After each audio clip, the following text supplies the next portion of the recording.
heavyweight title.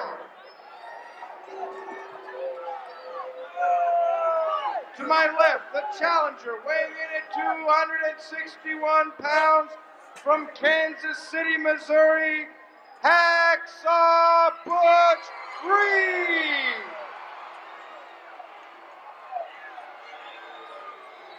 To my right, in the blue corner, the current NWA heavyweight champion, weighing in at 243 pounds, from Charlotte, North Carolina, Nature Boy Ric Flair.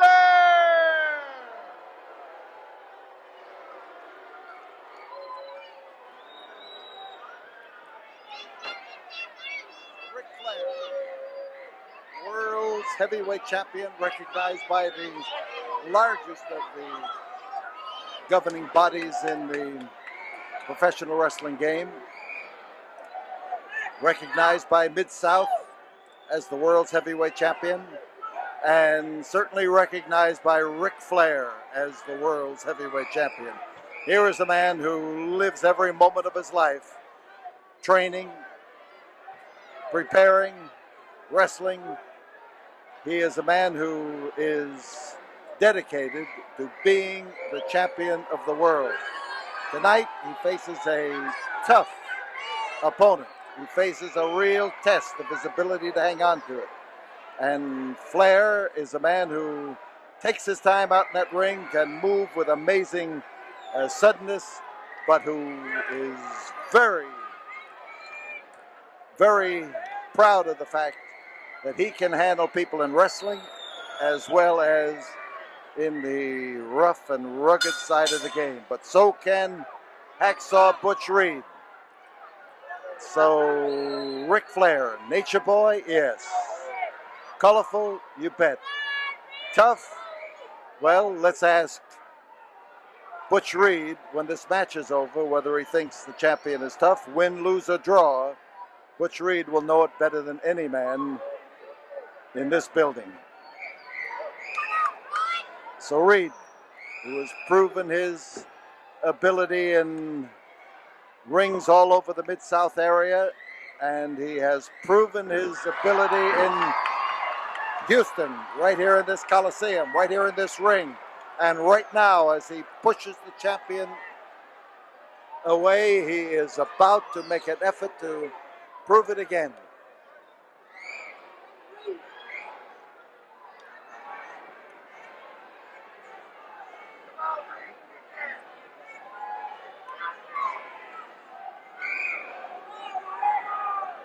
Butch Reed, 275 pounds and muscle.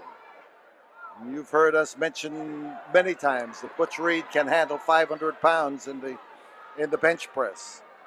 Butch Reed can do a lot of things. But one thing is on his mind right now, no matter what else he has accomplished or what he can accomplish, winning this title here tonight is the focus of all of his attention. One way to stay champion is not to be afraid to take the easy way out when it comes to breaking a hold. You get a foot outside the ropes, get tangled up in the ropes, get against the ropes, anything that makes the referee break the hold instead of having to break it yourself. So if you're writing a book on how to remain champion, that's one of the prerequisites. And if you're wondering how to win the title, Butch Reed just gave you a lesson in how to tear a fella's head off. And that works too. It's a good way to give him a cauliflower ear.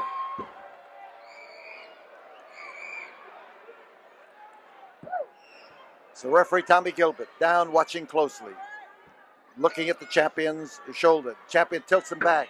Takes the leg, takes the waist lock, and manages to handle the 275 pounds of the challenger and tilt him back close to the canvas. So you get enough of his weight, that is Flair's weight, and as well as the weight of Hacksaw Butch Reed, then he can stand him on his shoulders and leave him there. The twist. Side headlock. Get the forearm the bone of the forearm up against the bone of the head or the bone of the eye or jaw or against the ear. And then you're going to have an effective side headlock.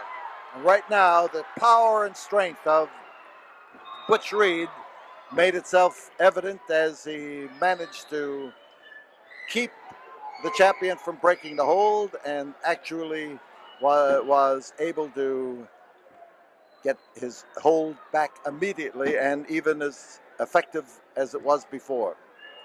So the side headlock is Reed's answer. This match here tonight is the climax of a card that has seen some wild and violent action. This, the greatest prize in the professional wrestling game, the NWA heavyweight belt, is the match that takes a different course. The challenger knows that he's going to have to wear the champion down, and the champion knows that he's going to, I was going to say he has to be careful. He just riled Butch Reed, and you don't rile Butch Reed without paying for it. And listen to the crowd. They want the referee to take a long, long walk in just one direction out of the ring.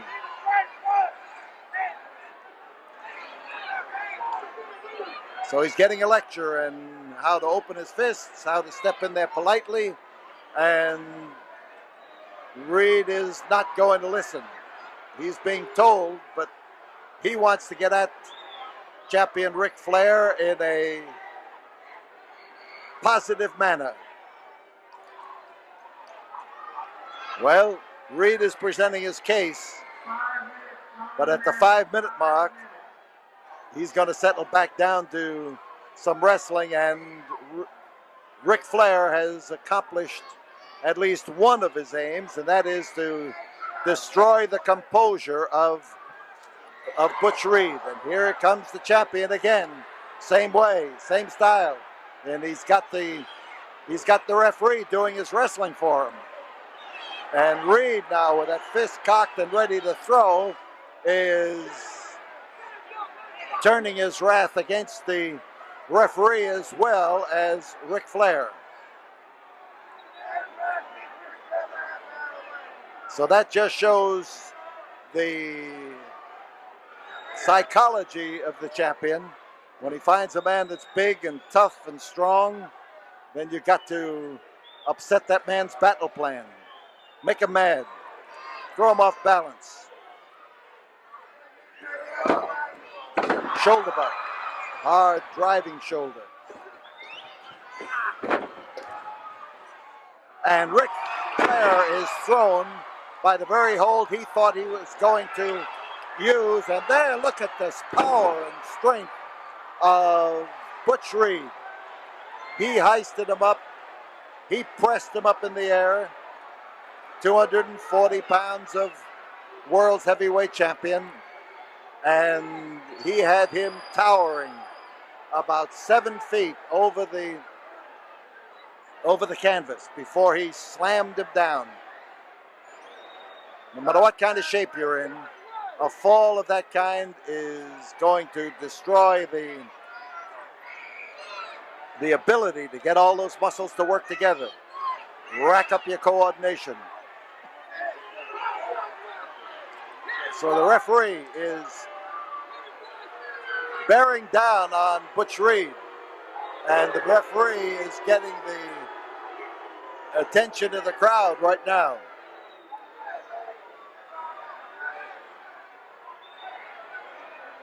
So Reed has also accomplished something.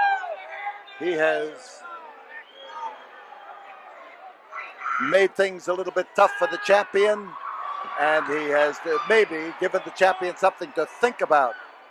But Flair is a veteran wrestler, and so is Butch Reed. There's the bear hug that is shortened up as he reaches up toward his wrist, and then that starts to slide back as the champion maneuvers, but the pressure remains constant. You make it difficult for a man to breathe. You sort of hyperventilate him if you can get a shoulder in there right in the solar plexus, keep the pressure on, and make it tough for him. There is Butch Reed now with a driving wallop. So Flair's in trouble. Reed's on top. There's the foot over the rope. You can see again that the champion learned that first lesson I was mentioning. Get into the ropes and let the referee break the hold instead of fighting out, using up your strength. That's slashing, driving chop. Here's Butch Reed caught in a twisting arm lock.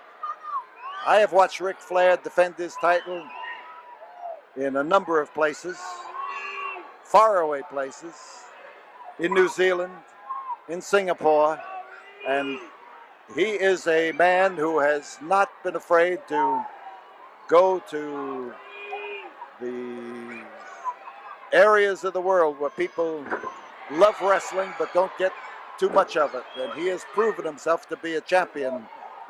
But right now, he's got to prove it all over again. He's got to prove it every time he steps into the ring. And right now, he may not have proven it. He may have proven that Butch Reed is a challenger, and a good one.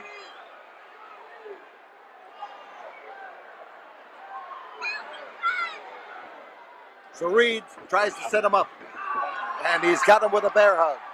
A big, hard squeeze, and the breathing becomes difficult. You get enough of that, and you start seeing spots in front of your eyes. It's something that works. And when you get out of it, you have trouble catching up on your breathing. So Reed stays in close. 10 minutes have gone by. 10 minutes have gone by in this match. And Ric Flair, watch that arm. You see that arm maneuver and drop. It is sometimes an indication that the big squeeze has acted as a sleep hold, that it has furnished the brain with too little oxygen. And as Reed now puts him down, there's one, there's two, and Reed got Reed got pushed up and the shoulder came up. He's trying to glue those shoulders down to the deck, and underneath, Ric Flair is confident now that he has broken the bear hug, the big squeeze around his waist, and he is able to breathe a lot better. There you can see that he has accomplished that purpose. He made sure that arm was in there where he could move and shift. Championship thinking. And as Reed puts the big grip on him, you can bet that his forearms feel like he had lost all the life in them. You put the big squeeze on long enough and your hands become tired. That's why the longer you hold the hold like this, the less effective you become in administering it.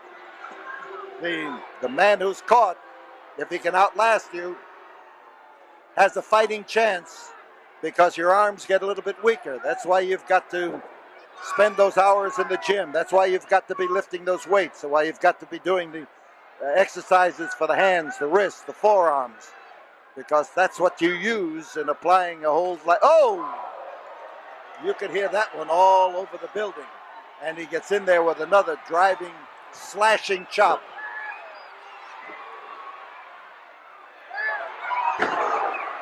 But hitting with the fist was Butch Reed. There's one, and there's two. But the champion underneath was able to form a wedge and slide out. And he stayed right in that position to tempt the challenger to drop on him, and then rolled out from underneath. So that gave Reed a bump he wasn't expecting. So Ric Flair starts to fight his way up, and he's getting caught in the backslide. Here it is. There's one. There's two. And there. Whoa, man, how he barely squoze out of the way that time. Woo. So Reed is lifted and dropped, and there's a leg breaker as Ric Flair dropped the knee of Butch Reed right down on his outstretched and bent leg. And this is a bad way. All of the 270 pounds of Butch Reed came down crashing hard, and that's why we call it a leg breaker. It is and does have the ability to break a man's leg. And watch out for Ric Flair. He's a master at leg work. He ties legs up in the figure 4 leg lock. Here he is, spinning around, spinning toe hold. Now he's getting it into position. Now as he manages to get that lock on there, Butch Reed is in the most serious trouble he's been in this match. And the fans are screaming for Butch Reed. But Butch Reed is having his problems. He may hear them, but there's not much he can do about it. He may now have to choose between having two legs that work well or having another chance at the world's heavyweight title, or at least coming out of that ring and saying, I wasn't beaten, I didn't give up. And he's fighting to preserve his legs, to preserve his shot at the title, and there is Ric Flair applying the pressure. But Butch Reed is turning him over. Butch Reed is turning him over slowly. He's going to nullify the effects of the hold. He's going to have a chance to reverse the hold. And as the champion is turned, Butch Reed gets into position with those powerful legs of his, which have withstood the force of champion Ric Flair. And actually, Flair broke that hold himself in order to get a chance to get his own legs working again. Here you see him after the same hold. He's going to spin it around. 15 minutes have gone by. There's the twist. He tries to keep from being kicked. And there's a roll up into a small package. Oh, man. He grabbed that leg and hung on to it. Now as Flair steps in, limping while he does it, you got to remember that hold is tough on his legs too. And most certainly when Butch Reed was able to reverse the pressure, he was able to hurt Ric Flair's leg. Out on the floor, Butch Reed through the ropes and down on the deck. Referee getting ready, now counting as he pushed the champion back to a neutral corner, and Flair went to the corner and then decided that he could get out of it and walk away, and Reed's having trouble. He stands up. Some of those old football injuries come out when you get those toe holds and holds that affect the knee put on you, and he had it put on him. There was no question about that. Now, you see that slashing blow. That's been one of Ric Flair's favorites. He says he does that because he'd rather do that than hit a man, which he calls illegal, but he claims that this helps to keep his hands from breaking. So Butch Reed is outside, and Butch Reed is pacing up and down. Butch Reed is getting a full head of steam for coming back in, and he's going for the sunset flip. He went for it, but he didn't get it. There is what I was talking about before. He hit him, and there's one, there's two. Flair hit him with his fist and had no effect, and it hurt his hand. So Flair goes after him, tries to set him up now. No, it's a quick switch. And the hold is the sleep hold as the big, powerful arms of Butch Reed wrap around the head and the neck of world's champion Ric Flair, and the effort to put him to sleep pours down on Flair, just bears down hard. The 275 pounds lean into him. The grip is around the head. The carotid artery is the target. He's trying to impede the progress of blood to the brain. There's one, and there is two, and there is two. That went down with some control, so the referee didn't do anything about it. There's one, there's two, and now Flair tries to fight his way over to his side and ultimately on his stomach. There he is, flat on his back. There's one. Again, when he hears that sound, when he feels that shudder of the mat as the referee hits that canvas hard. And a referee should hit the canvas hard because that sometimes transmits to the Ric Flair brought his knees up to the bent position as Reed went through the air, and Reed fell on those knees and hit hard. So now, as the champion gets into a defensive position, the count stops on him, but it was going on Reed. But Reed demonstrated the fact that he has something in him to get up. Here is Flair now trying to keep damaging the same area. So Butch Reed catches another slashing chop. And as Flair moves in, there's the side headlock, and he goes for that more in a desperation move. He was trying to get that hold to take Butch Reed down and to do something about just thinking for a moment and getting some breath. Beautiful bridge. And now he goes for the backslide. Slides him down. There's one, there's two. And the champion got away before the count of three. Butch Reed come up there and showed the power in his back and in his legs and in his neck as he bridged and come up to a standing position and then into that backslide. Now Reed throwing that fist and throwing it hard, finding Ric Flair, driving it into him. And as Reed finds the jaw of the champion, he's trying to set him up. 20 minutes have gone by, and there goes the referee, knocked outside the ring. He was spun around, and in the whirling around, referee Tommy Gilbert was in the way and was knocked through the ropes and off onto the concrete. Here's the champion, grabbed with the cradle hold and put down on that canvas, but not that time for the count. And here is Butch Reed going over the top rope, hanging on and coming right back in and going after Ric Flair. And as the effort develops, he gets him across there and drives out with that spearing move to try to catch the champion with his head right squarely in the chin if he can. But he hit him, but not in the knockout area. Oh, again, that driving chop. Here comes the champion climbing the rope. You see him ready to jump off, and he caught one. No referee in the ring.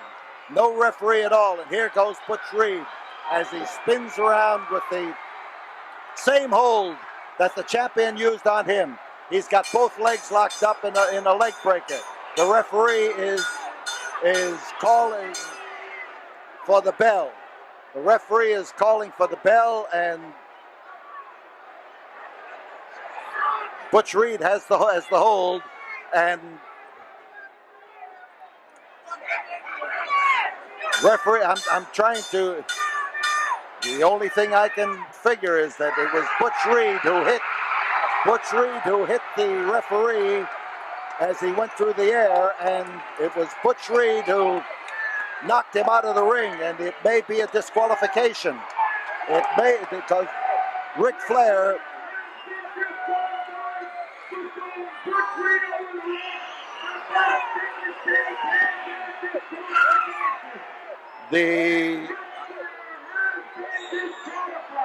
but Ric Flair has been disqualified. The champion has been disqualified,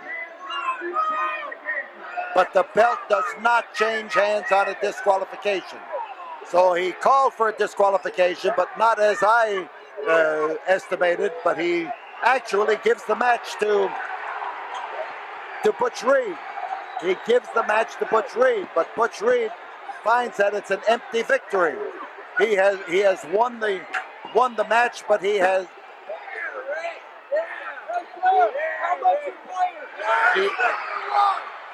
won the match, but he has not won the title, and that, of course, is the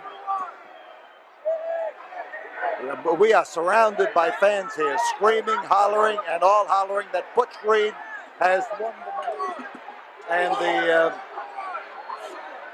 the referee has made his decision, and that is the climax of a great effort by Butch Reed to win the world's heavyweight title.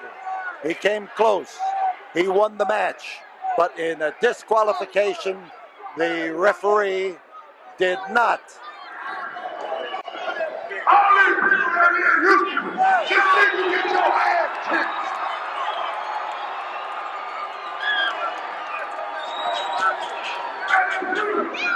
You took the short way out, and the referee happened to see me go on the top rope, but I didn't land on the floor.